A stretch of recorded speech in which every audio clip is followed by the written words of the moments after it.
जय Hind and hello guys, स्वागत है आपका आपके अपने YouTube चैनल ज्ञानदेव होस्ट में। और इस वीडियो में मैं आपको बताने वाला हूं बिहार तकनीकी सेवा आयोग यानी कि BTSC लैब असिस्टेंट भर्ती 2026 ऑनलाइन फॉर्म के बारे में, जहां पर आपको लास्ट डेट अपडेट के साथ फॉर्म कैसे फिल करना है इसके बारे में पूरी जानकारी दी जाएगी। गाइज आपके पास ज़्यादा समय बचा नहीं है फॉर्म को भरने का, क्योंकि फॉर्म को फिल करने की लास्ट डेट 6 मई 2026 है। तो मे भी आप इस वीडियो को 2 मई के अंदर देख रहे हो, 3 या 4, इस तरह से आप हिसाब लगा लीजिए कि 6 मई कितनी दूर है। तो आपके पास उतना समय है नहीं, तो मैं नहीं चाहता कि कोई भी कैंडिडेट इस फॉर्म को भरे बिना रह जाए। अगर आप इसमें एलिजिबल है तो वीडियो को आपको देखना है और यहाँ पर आपको अच्छे से जानकारी दी जाएगी, जिसमें कि आपको स्टेप बाय स्टेप बताया जाएगा कि कैसे आपको फॉर्म को भरना है। एंड अगर आप इस वीडियो को वॉच करके अपना फॉर्म भरेंगे तो आपसे कोई भी मिस्टेक नहीं होगी। तो चलिए शुरू करते हैं। अगर आपने अभी तक वीडियो को लाइक शेयर नहीं किया हो तो कर दे और चैनल को सब्सक्राइब करके बेल आइकन ऑन कर ले। फिर जो लिंक मैंने आपको इस वीडियो को डिस्क्रिप्शन में दिया आप ओपन कर लेंगे। आपको यहाँ पर जानने को मिलेगा 1091 पोस्ट पर यह भर्ती निकाली हुई है।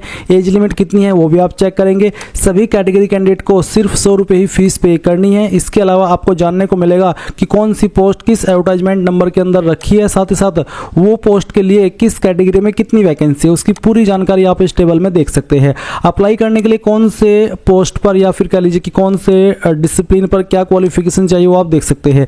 इसमें यहाँ पर सभी पर मेनली जो क्वालिफिकेशन है वो डिप्लोमा की ही मांगी गई है। इसमें एक आपका लैब असिस्टेंट साइंस है, इस पर बैचलर डिग्री वाले कैंडिडेट अप्लाई कर सकते हैं जिसकी bachelor degree physics chemistry mathematics के साथ में की गई हो। बाकी आप यहाँ पर ट्रेड का देख सकते हैं कि कौन से ट्रेड पर क्या क्वालिफिकेशन मांगी गई है। ये सभी इन्फॉर्मेशन चेक करते हुए आप अगर आपको नोटिफिकेशन चेक करना है आपका डिसिप्लिन वाइज ट्रेड वाइज तो आप वो भी यहाँ पर चेक कर सकते हैं।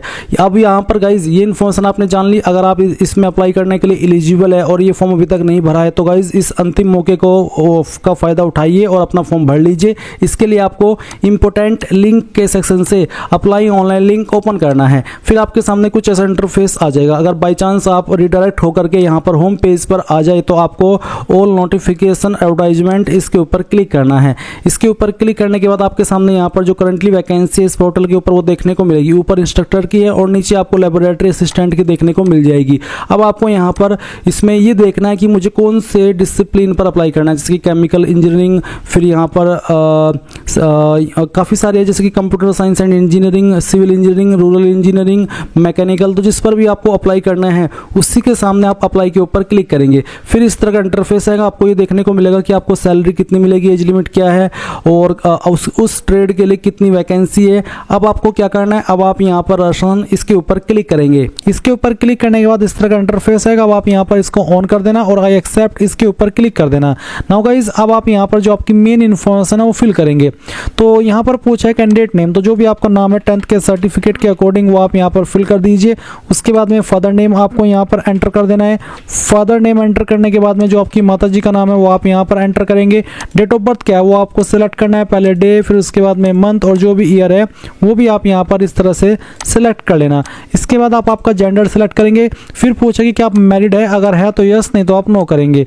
उसके बाद यहाँ पर सिटीजनशिप में आपको सिटीजन ऑफ इंडिया सेलेक्ट कर लेना है। रिलीजन आपका क्या है, हिंदू, मुस्लिम, क्रिश्चियन, बुद्धिज्म, जैनिज्म, सिख या अदर, जो भी आपका धर्म है वो आप यहाँ पर सिलेक्ट कर लेंगे। डोमिसाइल स्टेट यानी कि कौन सी स्टेट के आप स्थायी निवासी है, किस स्टेट के आप रहने वाले हैं वो स्टेट आपको यहाँ पर सिलेक्ट कर लेनी है। उसके बाद यहाँ पर होम डिस्ट्रिक्ट यानी कि कौन से डिस्ट्रिक्ट में रहते हैं उस स्टेट की वो डिस्ट्रिक्ट भी आपको बतानी होगी। कास्ट कैटेगरी यहाँ पर आपको सिलेक्ट कर लेनी है। अब क्योंकि मैं इस फॉर्म को उत्तर प्रदेश से भर रहा हूँ तो यहाँ पर मुझे जनरल कैटेगरी का ही ऑप्शन शो हो रहा है। अगर इसमें आप बिहार से अप्लाई करें, जो कि मेनली ज़्यादातर जो बच्चे अप्लाई करेंगे वो बिहार से करेंगे, तो यहाँ पर अगर मैं बिहार सेलेक्ट करता हूँ डोमिसाइल स्टेट और फिर यहाँ पर उसकी जो डिस्ट्रिक्ट है वो सिलेक्ट कर लेता हूँ तो कैटेगरी के ऑप्शन जो भी बिहार की कैटेगरी है वो सभी आ जाएगी। अदर स्टेट के कैंडिडेट यहाँ पर जनरल के अंदर काउंट किए जाएंगे। भले ही आपकी कैटेगरी SC हो, ST हो, OBC हो, आप जनरल में ही आएंगे। बट अगर आप बिहार से हैं तो फिर बिहार के अंदर जो भी आपकी कास्ट कैटेगरी है वो आप यहाँ पर सिलेक्ट कर सकते हैं। उसके बाद आप आपका मोबाइल नंबर यहाँ पर डालेंगे, अपनी ईमेल आईडी यहाँ पर डाल देंगे। अब आपसे अदर डिटेल में यहाँ पर कुछ सवाल पूछे, जैसे कि एक सवाल है कि क्या आप एक डिपेंडेंट है फ्रीडम फाइटर के। डिपेंडेंट होता है आश्रित, जिसका मतलब है कि जो स्वतंत्रता सेनानी थे जिन्होंने देश आज़ाद कराया था, क्या आप उस फैमिली से बिलोंग करते हैं, अगर हाँ तो यस, नहीं तो आप नो करेंगे। फिर एक और सवाल है कि क्या आप विकलांग है और आपकी विकलांगता 40% या उससे ज़्यादा है। अगर आप विकलांग है तो आप यस करें, नहीं तो आपको नो कर देना है। फिर सर्विस डिटेल में पूछे कि क्या आप बिहार सरकार के कर्मचारी या फिर पूर्व कर्मचारी है, थे जो कि स्थायी या संविदा, यानी कि अगर आपने बिहार गवर्नमेंट के अंदर काम किया है या फिर कर रहे हैं, चाहे परमानेंट चाहे फिर कॉन्ट्रैक्चुअल, तो आपको यस करना है। अगर बिल्कुल आप फ्रेशर है, आपने कोई काम नहीं किया ना पहले ना अब, तो आप नो कर दे। इसके बाद आता है कैंडिडेट परमानेंट एड्रेस। तो यहाँ पर आपका जो परमानेंट एड्रेस है वो भरना है। नेम सीओ में आप यहाँ पर आपका जो फादर नेम है वो एंटर कर देंगे। तो फादर नेम एंटर आपको सीओ में करना होगा और उसके बाद में आपको यहाँ पर इसमें जो हाउस नंबर है आपका या विलेज है वो डाल देना है और आपका स्ट्रीट नंबर पोस्ट ऑफिस भर देना है।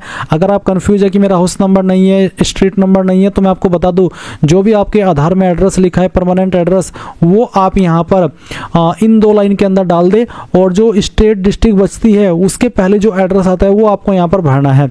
अब आप यहाँ पर जो ब्लॉक है वो सिलेक्ट कर लेंगे। उसके बाद में नज़दीकी पुलिस स्टेशन कौन सा है वो आपको सेलेक्ट कर लेना है। विलेज आपका कौन सा है वो आप यहाँ पर सेलेक्ट कर लेंगे और उसके बाद जो आपका पिन कोड है वो भी आपको डाल देना है। अब आती है एकेडमिक क्वालिफिकेशन डिटेल। तो इसमें सबसे पहले हाई स्कूल में आपको बताना है कि आपने कौन से बोर्ड के द्वारा आपकी जो 10वीं है वो की है, वो आपको सेलेक्ट कर लेना है। किस साल के अंदर आपने पास की थी वो साल भी आप सिलेक्ट कर लेंगे। 10वीं का रोल नंबर क्या था वो आप यहाँ पर एंटर कर देंगे। एवल्यूएशन टाइप क्या था, परसेंटेज, मार्क्स, ग्रेड जो भी था वो आप सिलेक्ट कर लेंगे।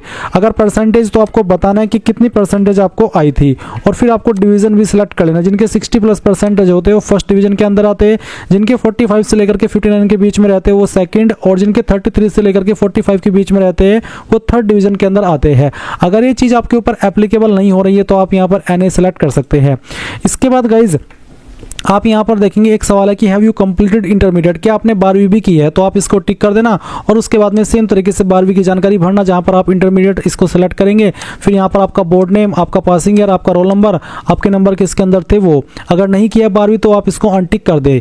इसके बाद आती है वो क्वालिफिकेशन जिससे कि आप अप्लाई करने के लिए एलिजिबल हो रहे हैं और वो है डिप्लोमा। तो स्ट्रीम एज सर्टिफिकेट, तो आपका जो डिप्लोमा वो किस में है, इलेक्ट्रॉनिक्स इंजीनियरिंग, जिस भी डिसिप्लिन पर आप अप्लाई करें उस पर अप्लाई करने के लिए जो डिसिप्लिन है जिनसे कि आप एलिजिबल हो रहे हैं वो आपको यहाँ पर विकल्प में देखने को मिलेंगे। तो आपके पास जो भी है वो सेलेक्ट कर ले। अगर इनमें नहीं है तो आप अदर इक्विवेलेंट यानी कि उसके बराबर का कोई अन्य डिसिप्लिन, तो जो भी है वो आप सेलेक्ट कर लेंगे। एफर्मेशन में आपको यस कर देना है। फिर आता है यूनिवर्सिटी, कॉलेज, इंस्टीट्यूट नेम, तो कहाँ से आपने ये किया है वो आपको यहाँ पर एंटर करना है। चाहे आप यूनिवर्सिटी का नाम दे सकते हैं या फिर कॉलेज का या फिर इंस्टीट्यूट का, तो जहाँ से भी किया है उसका नाम आप यहाँ पर डाल दीजिए इस तरह से। फिर किस साल के अंदर पास किया था वो साल आपको यहाँ पर बताना होगा और क्या ग्रेड सिस्टम था, अगर हाँ तो यस, नहीं तो आप नो करेंगे।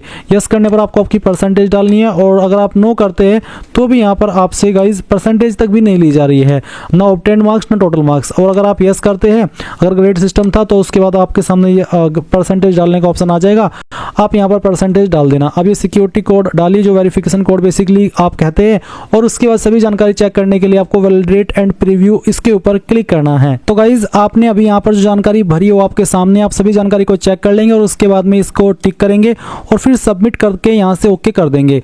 ओके करने के बाद में आपको आपकी ईमेल आईडी और जो आपका नंबर है वो वेरीफाई करना है। तो आप वेरीफाई ईमेल आईडी इसके ऊपर क्लिक कीजिए, आपकी ईमेल के ऊपर एक OTP सेंड किया जाएगा जो आप यहाँ पर डाल करके वेरीफाई कर देंगे। फिर इसी प्रकार से आप वेरीफाई मोबाइल नंबर के ऊपर क्लिक करेंगे, आपके नंबर के ऊपर एक OTP सेंड किया जाएगा, वो OTP डाल करके आप यहाँ पर वेरीफाई कर देंगे। जैसे ही आपका OTP वेरीफाई हो जाए तो आप यहाँ पर व्यू राशन स्लिप इसके ऊपर क्लिक करेंगे। इसके ऊपर क्लिक करने के बाद में आप देखेंगे कि आपका राशन हो चुका है और गाइज अब आप यहाँ पर इसमें अपना फॉर्म जो बाकी का है वो कंप्लीट करेंगे। और अगर आप इस राशन स्लिप को प्रिंट करना चाहते तो आप प्रिंट राशन स्लिप इसके ऊपर क्लिक करके प्रिंट कर लेंगे या फिर आप इसका स्क्रीनशॉट ले लें क्योंकि ये बहुत ही महत्वपूर्ण जानकारी है। इसके बाद नीचे की तरफ आएंगे और जो फीस आपके ऊपर एप्लीकेबल हो रही है वो फीस आपको यहाँ पर पे करनी है। इसके लिए आपको प्रोसीड फॉर फी पेमेंट इसके ऊपर क्लिक करना है। देन आपको पेमेंट के पेज पर ट्रांसफर किया जाएगा। आप आपकी फीस इनमें से जिस माध्यम का इस्तेमाल करके जमा करना चाहे कर सकते हैं, चाहे वो डेबिट क्रेडिट कार्ड हो, नेट बैंकिंग हो, UPI हो, NEFT हो या फिर SBI ब्रांच पेमेंट हो। तो जो भी माध्यम आपको सेलेक्ट करना है फीस पेमेंट करने का वो आप सेलेक्ट कर ले। अगर आप UPI कर रहे हैं तो आपको UPI QR इसको सेलेक्ट करना है, पे नाउ के ऊपर क्लिक करना है, आपके सामने QR कोड आएगा, आप इसको स्कैन करके जब फीस पे कर देंगे और वो ऑटोमेटिकली जब आपकी फीस कट हो जाएगी तो आपको इसी वेबसाइट के ऊपर रीडायरेक्ट किया जाएगा जहां से आपने फॉर्म फिल करना स्टार्ट किया था और आप अपना बाकी का फॉर्म फिल करेंगे। गाइज जैसे ही आपका पेमेंट सक्सेसफुल हो जाएगा तो आपके सामने कुछ ऐसा इंटरफेस आएगा। आप यहां से भी एक स्क्रीनशॉट ले लेना क्योंकि इसकी ट्रांजैक्शन ID की आगे चल करके जरूरत पड़ सकती है। इसके बाद आप proceed to upload photo and signature इसके ऊपर क्लिक करेंगे। देन गाइज आपको यहाँ पर जो आपका फोटो और सिग्नेचर है वो अपलोड करना है। आपको पता है कि फोटो की विड्थ 3.5 सेंटीमीटर और जो हाइट है वो 4.5 सेंटीमीटर होनी चाहिए। और कलर्ड आपका सिग्नेचर हो, बेसिकली कलर्ड सिग्नेचर क्या होता है? कलर्ड सिग्नेचर बेसिकली यही रहेगा कि आपको ब्लैक पेन का इस्तेमाल करके अपना सिग्नेचर करना है। एंड यहाँ पर आपको सैंपल इमेज भी दे दिया है कि किस तरह का आपके सिग्नेचर का फॉर्मेट होना चाहिए। तो सिंपली क्या करेंगे, आपका जो फोटो है वो सेलेक्ट करेंगे, दिए गए इसके जो आपको यहाँ पर ऑप्शन दिया गया इसमें वो सेट हो जाएगा। और आपको यहाँ पर जो साइज है वो भी बताया कि 35 KB से कम रहना चाहिए, अगर उससे ज़्यादा होगा तो वो अपलोड नहीं हो पाएगा। तो सिंपली आप फाइल सेलेक्ट करेंगे, सेलेक्ट के लेटेस्ट कलर फोटो और फिर सिग्नेचर, एक एक करके दोनों फाइल आप यहाँ पर सेलेक्ट कर लेंगे। अगर उसमें आपको उसको क्रॉप करना है तो आप क्रॉप के ऊपर क्लिक करके इसको क्रॉप भी कर सकते हैं। जैसे ये दोनों फाइल आपकी सेलेक्ट हो जाएगी तो गाइज आप यहाँ पर सिंपली नीचे जो वेरिफिकेशन कोड आपको दिया गया है ये वेरिफिकेशन कोड डालेंगे और आगे बढ़ जाएंगे। अब आपके सामने यहाँ पर कुछ ऐसा इंटरफेस आएगा, अब आपको इसके ऊपर टिक करना है। टिक करने के बाद में आपने यहाँ पर जो शुरू से लेकर अभी तक जानकारी भरी है वो आपके सामने है। आप इन जानकारी को चेक करते हुए नीचे की तरफ आएंगे। उसके बाद में यहाँ पर एक इसमें ऑप्शन है परमानेंट एड्रेस के बराबर में प्रेजेंट एड्रेस का। तो अगर आपका परमानेंट एड्रेस और प्रेजेंट एड्रेस सेम है तो आप सेम एज परमानेंट एड्रेस को टिक कर देना। अगर अलग अलग है तो अनटिक करके अलग से कोरस्पोंडेंस मेलिंग एड्रेस में अपना प्रेजेंट एड्रेस फिल कर देना। फिर आप सेव एंड नेक्स्ट इसके ऊपर क्लिक करेंगे। अब आपको यहाँ पर इसमें जो डिप्लोमा की जानकारी है वो भरनी है।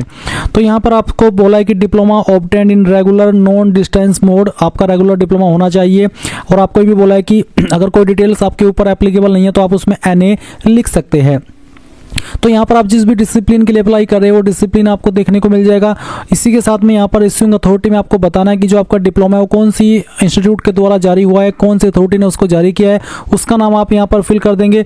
उसके बाद में आप यहाँ पर देखेंगे इश्यूइंग डेट, यानी कि किस डेट में आपका सर्टिफिकेट जारी हुआ है वो डेट भी आपको यहाँ पर बतानी होगी। साथ ही मार्कशीट इशू डेट आप यहाँ पर डालेंगे। उसी के साथ में यहाँ पर बोला है कि अपलोड सर्टिफिकेट, आपको आपका सर्टिफिकेट भी अपलोड करना है जो कि सिंगल PDF के अंदर आप अपलोड करेंगे। और आपको ये बोला है कि marksheet of all years should be scanned, यानी कि सभी ईयर की मार्कशीट आपको एक सिंगल PDF के अंदर बनानी है। साइज 25 से 2 MB के बीच, 25 KB से लेकर के 2 MB के बीच में रखा है। अगर आपको नहीं पता कि कैसे बनानी है तो मैं आपको बताता हूँ। आप गूगल में आइए और सर्च कीजिए इमेज टू PDF। जब आप इमेज टू PDF सर्च करेंगे तो ये पहले वाली वेबसाइट ओपन कर लेना। उसके बाद सिलेक्ट JPG इमेज के ऊपर क्लिक करना और जो भी आपके सर्टिफिकेट है जो सभी ईयर के आपसे मांगे हैं तो वो इस तरह से आप एक एक करके सिलेक्ट कर लेना, फिर ओपन करना और फिर कन्वर्ट टू PDF के ऊपर क्लिक करना। जैसे आप इसके ऊपर क्लिक करेंगे तो ये फाइल जो भी आपकी इमेज है वो सिंगल PDF के अंदर बन जाएगी और डाउनलोड PDF के ऊपर क्लिक करके एक सिंगल क्लिक के अंदर वो आपके मोबाइल या कंप्यूटर के अंदर डाउनलोड हो जाएंगे। एंड देन फिर आप यहाँ पर उस फाइल को अपलोड कर देना। ऊपर अपलोड सर्टिफिकेट और नीचे है मार्कशीट। तो गाइज ऊपर तो आप सर्टिफिकेट एक ही होता है, सर्टिफिकेट अपलोड कर देंगे और नीचे जो मार्कशीट है उसमें आप सभी ईयर की मार्कशीट सेलेक्ट कर लेना और यहाँ पर मार्कशीट इशू डेट भी आप भर देना। उसके बाद गाइज नीचे की तरफ आप देखेंगे डॉक्यूमेंट ऑफ क्वालिफिकेशन। ऊपर आपने जो आपकी जरूरी क्वालिफिकेशन है वो भर दी है और नीचे भी यहाँ पर कुछ और जानकारी आपको देनी है, जैसे कि है एज प्रूफ। एज प्रूफ में आप यहाँ पर 10वीं का सर्टिफिकेट दे सकते हैं। तो आपको क्या करना होगा, इश्यूइंग अथॉरिटी में बताना कि कौन से बोर्ड के द्वारा आपका सर्टिफिकेट जारी हुआ है, किस डेट में हुआ है। सर्टिफिकेट के ऊपर डेट आपको मिल जाएगी देखने को। आपका 10th का सर्टिफिकेट नंबर डाल देना और साथ ही उसका जो सर्टिफिकेट है वो अपलोड भी कर देना। फिर आएगा आइडेंटिटी प्रूफ। आइडेंटिटी प्रूफ में आप यहाँ पर इनमें से कोई एक ID सेलेक्ट कर लेंगे, जैसे कि PAN card, voter card, driving licence, passport, Aadhaar card. तो कोई भी ID आप एक सेलेक्ट कर लेंगे। उसके बाद में इश्यूइंग अथॉरिटी में बताएंगे कि वो ID किसके द्वारा जारी हुई है।